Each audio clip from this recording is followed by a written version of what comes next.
You're listening to the Oncology Nursing Podcast, where ONS Voices Talk Cancer, a resource from the Oncology Nursing Society. Through conversations with subject matter experts, we examine the important issues in oncology nursing, from new treatments to patient-centered research to advancements in clinical practice. Join us as we hear from nurses in all facets of oncology care, from benchside to bedside and everywhere in between. Welcome to the Oncology Nursing Podcast. Hello, and welcome to the Oncology Nursing Podcast. I'm your host, Stephanie Jardine, Oncology Clinical Specialist at ONS.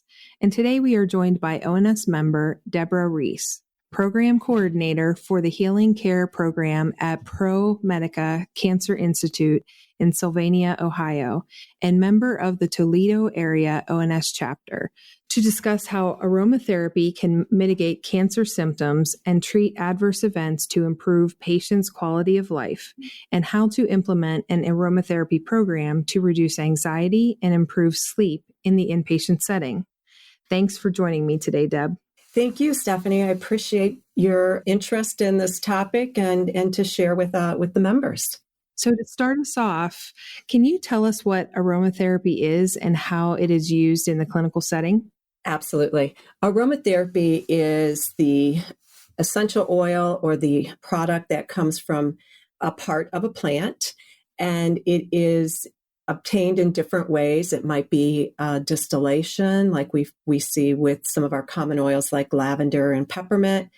It may come from cold press that we see with some of our citrus oils, like from the peel of the plant. And the oils can come from various parts of the plant, maybe the root, maybe the leaves, maybe the flower. So it really depends on the essential oil and the part that it might come from and how it's obtained. But it's used then for, and we'll talk a little bit more about the sourcing, but you want to make sure you have good quality if you're using something in a clinical setting to help with comfort, well-being for patients. That's really interesting. I think it's neat to hear how we get those oils and the fact that they can come from pretty much any part of the plant or the fruit or whatever it is they're derived from. Right. And we forget, but essential oils really do contain chemical constituents. Many medications have come from plants, and they do contain a chemistry to them. And we really look at that chemical makeup, and that's what has identified the clinical piece of how they might work for a patient, like with sleep or comfort or helping to calm a person down. Really kind of goes back to its makeup. So in 2017, you co-authored an article on essential oils as supportive therapy.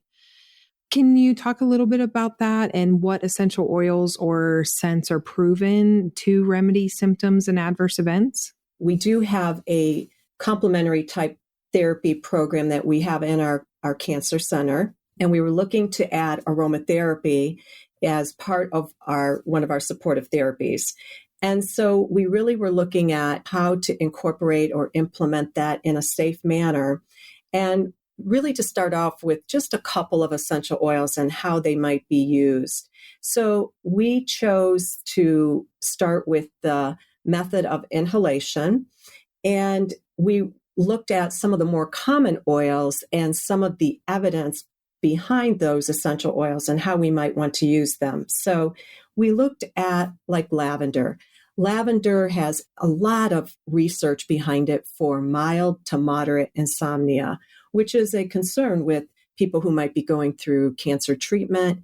Just having the diagnosis can be anxiety provoking, but also sometimes the medications will hinder sleep patterns. So lavender has some benefit for that.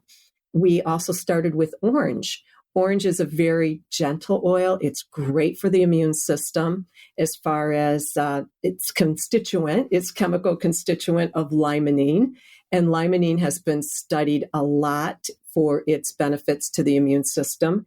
And orange has a lot of studies behind it for children and to help children remain calm for procedures. So we've used it for children who might be going through cancer treatment and have done really well with that. And then peppermint is a great one for nausea, for vomiting. that might help to relax those symptoms. Those are in lemon. Of course, lemon is a great one too, because it's uplifting. It makes people feel brighter and more energized. So we started with just a few oils to get moving in our program. And those were based upon, some of the research, the evidence that was behind them, and just looking at how they helped people, the patients, and also we use them for staff too, especially during this COVID time. It's been very beneficial for staff.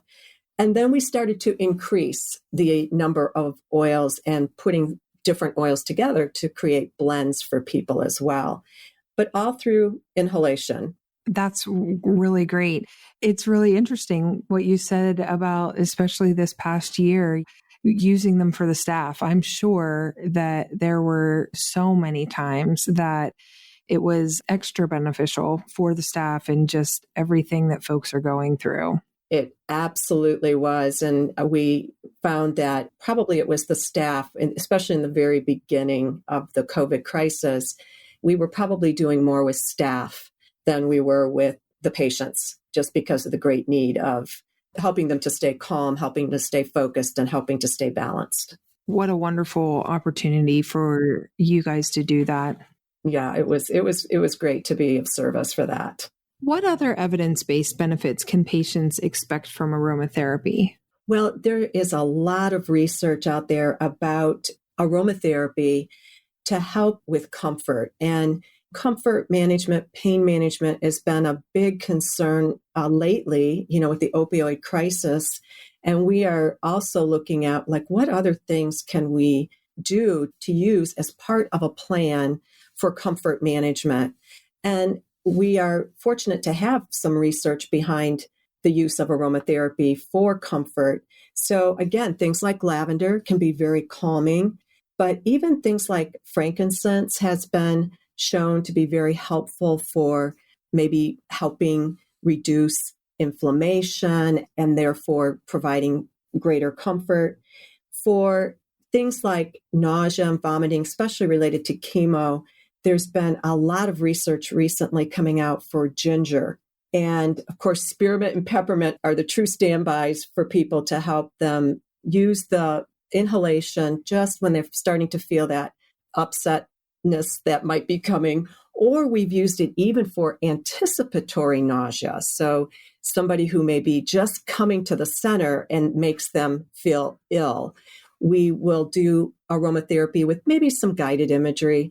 And it's just been very helpful for people to be able to come with a very balanced focus to receive their treatment. So definitely using it in conjunction with other types of therapies that they're using in their cancer treatment. Such a good idea.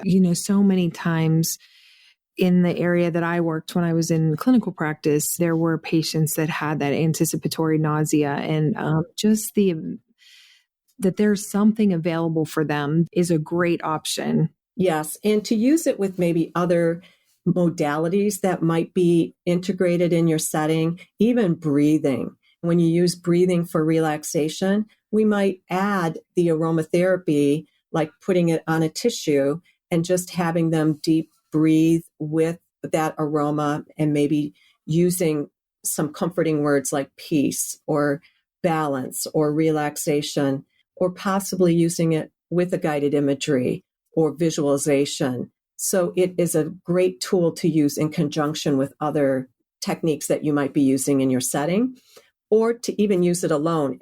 The other thing that's so nice about aromatherapy, it's quick. And when you're in the clinical setting, you don't have a lot of time. So you're looking at what can I do that can be very quick, but also be very effective in helping the person come back to a place of balance or a place of peace.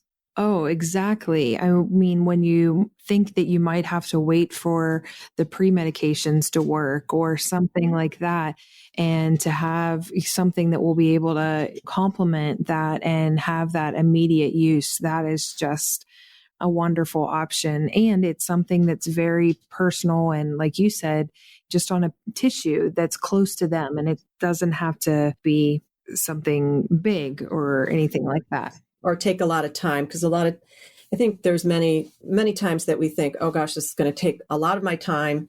I'm as a nurse in the setting, you're very busy, you're multitasking. And so it's like, what can I do very quick?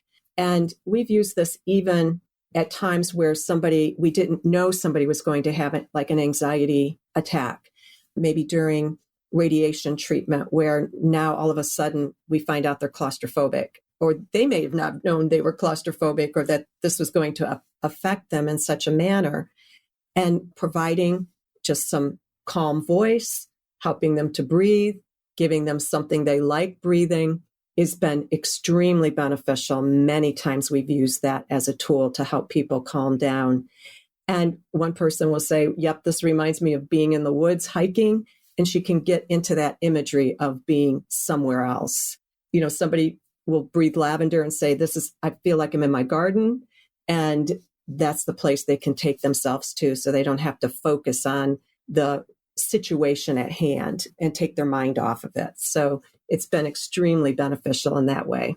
That is really great. I really like that example that you gave about when they smelled something and then it took them to a memory, and how our senses do that for us and trigger those memories. And hopefully those are good places, like you're saying, that will help them to be able to focus on a positive. So that's really great. Right. We had one young man that was having the anticipatory nausea, and it just took one session where we did a little bit of guided imagery, found out what was his special place, and it was on the ball field. And the aroma that he liked was peppermint because it reminded him of chewing gum on the ball field. And so we did the one session, and all he needed then was the peppermint to breathe before he came to the center, and he had no further issues or concerns about treatment. So it can be something that quick and that effective for a patient. Great. So are there any safety concerns when using essential oils in the clinical setting? Yes. Yes, there are. First of all, I mentioned inhalation, and we use that quite a bit. I mentioned putting drop of oil on a tissue, maybe a cotton ball, but you do have to be aware, is there concerns like with asthma or other chronic obstructive pulmonary disease of some type? Then you may not want people to do deep inhalation. And actually, deep inhalation is a great way to remedy a situation like nausea, like pain. But if there's that history, then we need to avoid that. We could still have the aroma on a tissue nearby, but not having them do deep inhalation with it. The other thing we have to be aware of is peppermint's a common essential oil that we use, and it's a great one. It's my number one oil personally. I love it for just cooling, for comforting.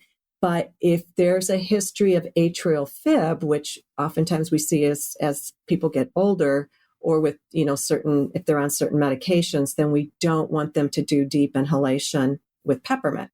So those are some things we need to be aware of, because again, these oils, they have chemical constituents. That's their natural makeup.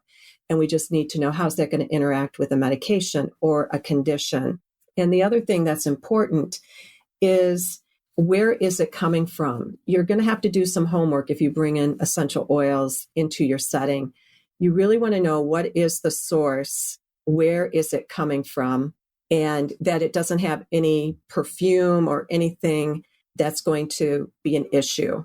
Have you had experiences where maybe, one patient came in and the citrus was really what they used and they liked, but maybe the person next to them did not feel the same way about that? And I know that having it on the tissue is keeping it a little bit more confined, but sometimes they can still be, I don't want to say overpowering, but it's kind of similar to someone who wears a little bit more perfume than maybe somebody likes. So could that be an issue also? It could be. We haven't found that so much with putting it on a tissue or a cotton ball, because they can really keep it close to them.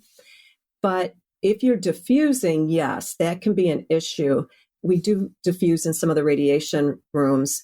And when we have somebody who might be smell sensitive, we turn the diffuser off. And it's really interesting. It really kind of clears quickly. It's not something that lingers like a perfume, which has synthetics in it, so it holds it longer. If you are really using good quality oils, they will dissipate quickly. It will leave quick if it's being diffused. And on a tissue, they can kind of hold it to their nose. And many times they're tucking it maybe into their shirt or a pocket so that they can just breathe it in themselves. And you really have to get pretty close to the person in order to pick up the scent or the aroma. So that's why it's important to know your sourcing so that it is not a perfume grade oil that could be really overwhelming. Okay, that's really good to know. Are there any scents that nurses should avoid using for patients with cancer? Again, absolutely no perfumes or synthetics. And that's part of what you have to look at or in your review and in your research. But we avoid any essential oils that might be estrogen-like. In other words, they come from phytoestrogens. So things like clary sage or fennel, we tend to avoid in the clinical setting because we don't know what their connection might be with people who have estrogen-positive tumors. So we just err on the side of caution and we stay away from those oils even being in our setting. I mentioned the peppermint. We use it, but we are very aware of how we are using the peppermint oil and making sure there's no history of the atrial fibrillation in the patient. The other scents that sometimes are really, really strong, like cinnamon, oregano, we tend to stay away from really strong aromas that could maybe be irritating to the mucosa. So they might be beneficial, but when people are dealing with so much in their system, we tend to stay away from that. I have a question for you from our ONS communities. We had a member who posted a question asking about the efficacy of aromatherapy on patients receiving CAR T-cell therapy or blood and marrow transplant. So is there anything that we would need to think about with patients with a particular diagnosis or a specific therapy modality? I feel as nurses, we really need to stay within the realm of nursing to, stay away from diagnoses as we are using supportive therapies like aromatherapy. So I would tend to look at how is the person presenting? How is the patient presenting? Are they feeling anxious? Are they feeling uncomfortable? Are they having issues, where they're feeling off balance? That's where we might think of, okay, what kinds of tools do we have to help them through that versus what is the diagnosis and use this oil for this particular diagnosis. That gets into the medical realm, which we really want to stay away from. And I think aromatherapy is perfect for nursing. In the nursing realm, we don't need a diagnosis because the aromatherapy comes under the umbrella of relaxation and comfort and well-being, which is absolutely within nursing practice. So I tend to say, let's stay away from that and just look at what is the symptoms or what are the concerns that the patient might have that we can help them from a holistic perspective. I like that answer. I think that's really good for us as clinicians to think about it that way and think about it as it's appropriate for any patient population. And it's really, like you said, more about the symptom management and the well-being. I like using that word also, and how we are able to have a positive impact on patients' well-being and within the scope of our practice. Right, absolutely. So what terms are important to know when we're discussing aromatherapy? Well, I think you want to look at the aromatherapy and be aware of terms that are really in the marketing realm. And that doesn't mean they're good quality. So there's a lot of labeling out there that says 100% pure essential oil. And unfortunately, that doesn't really mean much in our standards. So 100% pure might just mean there's a percentage of pure oil in the bottle, but not the whole bottle is pure. So you have to really look beyond that. Things that say natural aren't necessarily something to, again, natural can mean a lot of things. I think we've all heard that. It's where does it come from and how has it been used as far as the source that you're looking at. Also things like just know therapeutic, and I'm happy to see the FDA is actually coming down on how companies are talking about their products, and that they're telling companies to avoid the word therapeutic grade, clinical grade. And I'm really glad to see that, because we don't have any standards that say an essential oil is therapeutic or clinical. That's a marketing term, but it can, if you're not familiar with that, it sounds good, and it can be confusing for people who might be looking for good quality essential oils. So those are terms to be aware of just as you are researching maybe what you might be bringing in to your setting. Go beyond what you see on the label and look further, like where does it come from? How is it grown? How is it distilled? Can I go visit and see your operation? So those are, some of the questions that you can ask and really get some good information from companies that you might be working with or dealing with.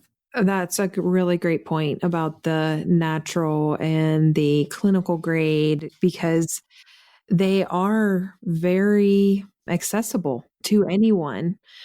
So I think it's important to know those exact things that you were talking about, and probably for us to be able to educate our patients that way as well. Yes, very true. So another member question from one of the communities. There was a thread in one of the communities that mentioned devices, or a device that a patient can wear, like a watch, where they would open and close it to release the aromatherapy scent. Are you aware of, or are there devices or products that you would recommend for patients with cancer, or that you use in your practice? We keep it really simple and cost effective with the tissue. We'll write the name of the oil that we're using and place 1 or 2 drops of the oil, or oils, because we might use a couple. And that's what we use, because that's what we have in our practice setting.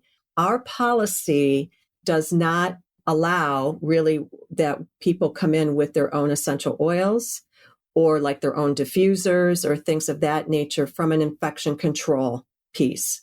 So I think that's important to know. If patients are bringing in their own supplies, their own oils, things like that, that's something you might want to look at in your own policy. We chose not to have them do that because we don't know the source and we're not sure of the interaction. So we ask that they not do that. The other thing, I have seen people like with the bracelets and maybe even the necklaces with the beads, and they'll put the oils on that. Remember that during cancer therapy, skin changes occur. And I have seen people who have told me, oh, I always wear this bracelet with this particular oil on it. And now they start to break out because they are now dealing with treatment that is maybe having some changes in their skin. So I really stay away from anything that might be actually touching the skin, especially when we don't know the source and we don't know what the interaction might be. So we tend to just keep it really simple with the maybe using a tissue, maybe using an inhaler or an aroma stick is sometimes referred to, which are really easy to create and come by, and maybe talk with the patient about how we might do something like that for them if that's of interest. It's good to know because a lot of times patients will not tell their provider they're using oils. And I had one example of a woman who was receiving chemotherapy and mentioned to me she was taking peppermint in a capsule that was under her tongue. And I was like, oh my gosh, we had no idea. And nobody knew this was happening. And she just kind of thought, oh, it's just peppermint. It's okay. But oils are so concentrated. They're much more concentrated than herbs. And here she is using it with her chemotherapy regime. And it's like, we have no idea what that interaction is going to be. So if you have anybody who is taking anything internally, I really advise against it. only because we just don't know what that interaction might be and if it's going to enhance the chemotherapy or if it's going to reduce the effect of the chemotherapy. So those are things that in your assessment to find out what people are using, what they might be doing, because that definitely can have an interaction effect. So yeah, I would definitely just say, keep it really simple with what you're using, especially in the clinical setting. Wow. The person that was taking those. I know, right? It's like, Ooh. oh my gosh, what are you doing? Exactly. And like you said, asking patients, and patients don't think about, something like that or even other supplements that they're taking. And the reality is that they are from natural products that could have an interaction with their chemotherapy or their treatment, and how important it is. And also, like you were saying, because I do know that a lot of times those bracelets or those necklaces that hold like you said, the beads that can hold the oils, but with so many of our new immunotherapy and targeted therapies, like you're saying, that have skin reactions, that could be really severe with that. Yeah, I've actually seen it where people have redness, even almost like a burn from where the bracelet or the necklace is touching the skin. Now, you did mention, Deb, that in your radiation department, you use diffusers. So what are your thoughts on utilizing diffusers in treatment areas, whether that, like you said, or can you explain what areas you would recommend or you guys use them? We tend to use them more in common areas. So there's some of our centers, they might have it in the nursing unit, the nursing area. In my setting, we use them in the radiation rooms. And again, if there's somebody who's smell sensitive, we take it out or we unplug it and don't have it available. But for the most part, we haven't had any concerns about that. And other places I've heard, like in other settings, they might have it like in their halls or in the more of the common waiting areas, that kind of thing. And then if they are diffusing in waiting areas, it might be something that's very common, like lemon, orange. Those are things that are really common aromas for people, and they're not real strong. And we tend to avoid patient rooms because of the infection control concern and the cleaning that we would have to do between patients. In the radiation rooms, it's in our policy to clean it every day, which we do. And it's nowhere near the patient. It's kind of like in a corner just for like general aroma diffusing. So it is something that we do clean every day. And that's, part of the manufacturer guidelines. So you do have to look at that. But you can diffuse just as easily, like I said, on a tissue or something of that nature and keep it very small within that confined personal space of a person. Yeah. For myself personally, I have a diffuser on my desk. I also had a little USB diffuser that I would take with me and use in my computer at times. And one of the places that I preferred to use it, and I would use it, I did use it on a plane because I wanted that scent or, those oils right around me when you're so confined in an area. Right. So I preferred to do that, but that's really a good thing. And that is a good thing to have, like you were saying, the common sense in common areas, in those waiting rooms or things like that. And like you said earlier, the lemon, it's bright and cheery. And that, I'm sure that is another good reason to have that in those waiting areas that can be anxiety producing and things like that, just to have something that is uplifting and for the patients and families. It does really just kind of brighten the space or just fills the environment with a more inviting or calming energy versus something, the normal smells of a hospital that can be anxiety provoking. So it just kind of shifts the environment a little bit. Exactly. So you talked about the fact that you have a program at your institution. Can you talk a little bit to us about what the process it was to implement an aromatherapy program? Well, we did a lot of research. We looked at any guidelines that might be out there, from other organizations or even national guidelines, which at the time, we couldn't find any. So it really was doing the research and looking at how we could use oils for a cancer population and what would be safe. And then also actually getting education. So there are a couple of us that are in our healing care program here who actually got certified as clinical aromatherapists so that we are familiar with the chemistry, we're familiar with how it might interact with, medications or conditions, things like that. So just having that together, really making sure it was staying within that realm of nursing practice, and then absolutely getting the staff involved and making sure they were comfortable, giving them education how to do this.